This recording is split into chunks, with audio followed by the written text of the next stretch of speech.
This was Mukhtar Ibrahim and his colleagues being caught by the British police. Extremely dramatic and hardly surprising.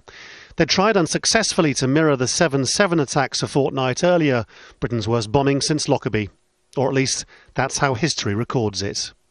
But nearly 8 years later, it's certainly not what Mukhtar Ibrahim thinks. In a letter to Al Jazeera, he maintains his innocence, claiming this was simply a sophisticated protest against the UK's involvement in Iraq and Afghanistan. The devices were never designed to detonate. At the heart of this was the flour and hydrogen peroxide mix in the rucksacks carried by the would-be bombers. At the trial, the jury was shown a reenactment by explosive experts of what they thought such a device was capable of. But that test happened 4 weeks after 21/7. When Ibrahim and his gang tried it, all they got was a mess on the floor.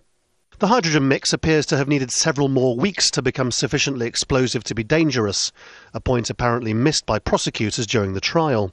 Hans Michels from Imperial College London gave evidence in which he claimed that the bomb test was misleading. Given the evidence of my analysis of the aging and the rising concentration of hydrogen peroxide in hydrogen peroxide flour mixtures, that was a point that they should have addressed. This document shows how the then leading scientist at the government's forensics explosives laboratory, Sean Doyle, also had concerns about the way the bomb remnants were analysed. Mr. Doyle warned the police that the interpretation of the results may not be reliable. But his views were never shared with the defence in the case. Mukhtar Ibrahim believes that that was deliberate. The true outcome of the analysis, i.e. the non-viability of the devices, will be consistent with my defence argument that these devices were never designed to detonate. The question at the heart of this, of course, is intent.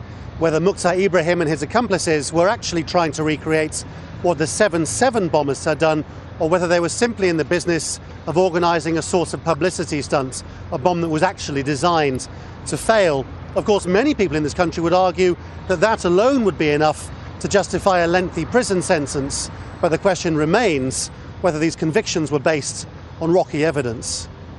In his letter, Mukhtar Ibrahim says he believes the authorities needed a conviction after the events of a fortnight previously, and so kept crucial evidence from his defence.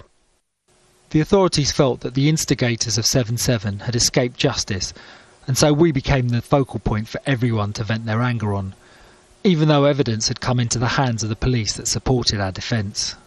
Mukhtar Ibrahim had attended what the British authorities describe as terrorist training camps, both in Pakistan and the English countryside. Yet for all the circumstantial evidence pointing in favour of the prosecution, there are genuine concerns that the convictions may not stand up to legal scrutiny.